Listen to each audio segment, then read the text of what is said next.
Welcome back. Time for another video, and we're back to Star Wars.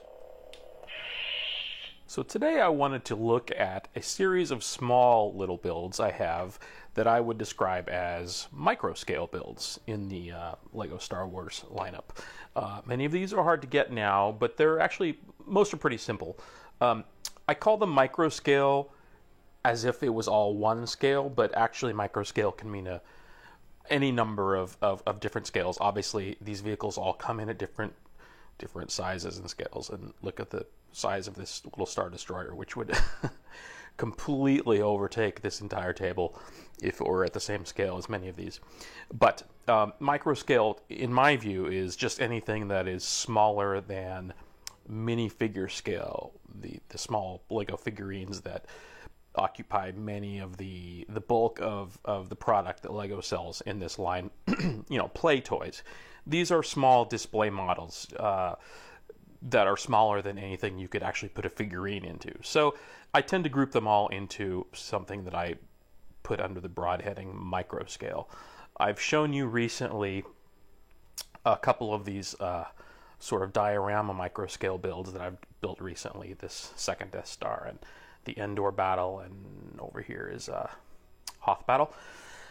So those sort of belong in this category too, although we've looked at those much more closely. I just wanted to show you the rest of the individual sets I have in this sort of sub minifigure scale or micro scale. And again, they're all none of them are size appropriate relative to each other. But let's just look at them one by one. This one I love. I'm going to start with, this is probably my favorite. This is Boba Fett's ship, the Slave One, which in flight flies like this, but in landed mode flies like this, and gravity just does its job, and it pivots these little stabilizers depending on how you've got the ship held, and a few little miniature thrusters on the back for flight. Boba Fett himself would sit inside of here. But yeah, just a great little design with an economy of pieces to be able to capture that massive and very complicated shape in this few pieces. You may have looked back to one of my first videos in this series where I looked at the Ultimate Collector's Series version of this same ship, which is basically the other end of the spectrum. But this thing is really great. I'm really pleased to have it. Just a simple build. I think you can probably find the instructions to many of these online using just standard parts. Next is this TIE Interceptor. A really wicked looking Empire craft with these sort of these wings that, not wings, but yeah, they kind of tuck in at this great angle, and the cockpit is sort of nestled back there, and cannons protruding at the end of each of these foils. So looks really great. There is a smaller version of this represented in the build I just did in time lapse a few days ago. A much more spindly, piddly version of this, and the big weakness here is just there's nothing in the middle. Doesn't really compare to this, but then again, it's not meant to. It's serves a different purpose. Here we have a very reduced in scale Imperial Star Destroyer. We see just floating slowly. It's a massive ship from the original trilogy. And just really simple. A few pieces, but it really does the job. So many of these sets could just be built with the pieces you have laying around if you have any sort of extra parts collection at all. So look for, you could probably Google building instructions for some of these online and build them yourself. Here's a small First Order TIE Fighter with the little red element there. They, at this scale, weren't really able to create the X pattern, the 6-star or 6-prong star on the wings, but that's all right. It still looks pretty cool. Yeah, does the job. Let's put that back here.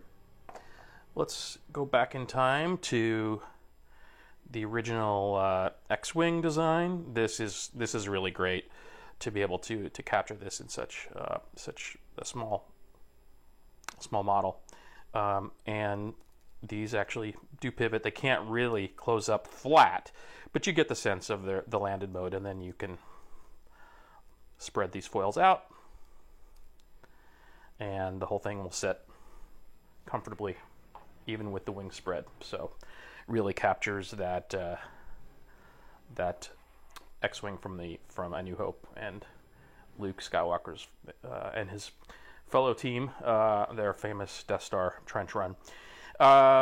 Here is, we'll get to the bigger version of this in a minute, but here is the walker that was shown in The Last Jedi, from the new trilogy.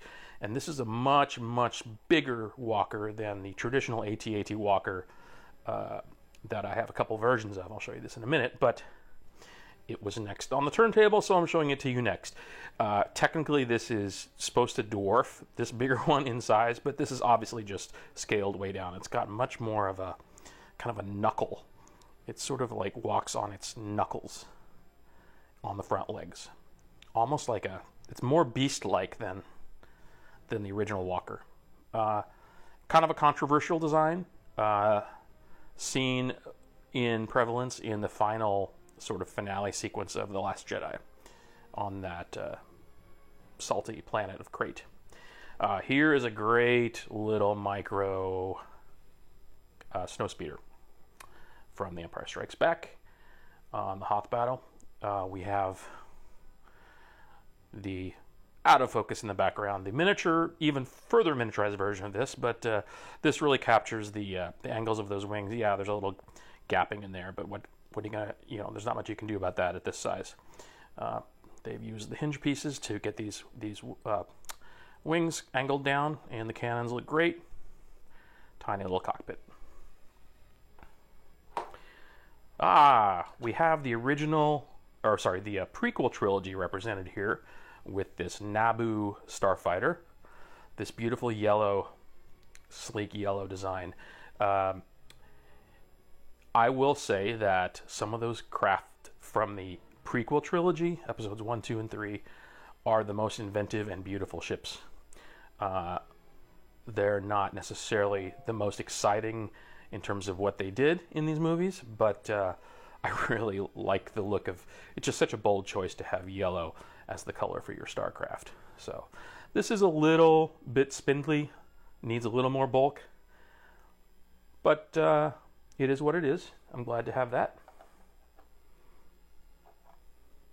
Here's an AT-ST walker, as seen in many versions, but probably most famously in the Return of the Jedi on the planet of Endor. Hingeable, walkable, posable articulation joints here, so you can put it in a number of poses if it doesn't fall apart. And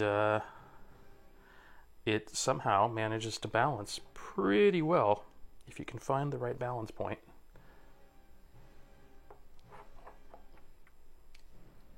Which I'm obviously still struggling to do. All right, I've been through the outer ring, and then in the middle here I've put this slightly larger in scale AT-AT walker, famously from the Hoth scene, which we've already built in time lapse. This is a little bit bigger version of that, but fully posable leg joints. You have to, again, with all these, find the spot at which it balances nicely.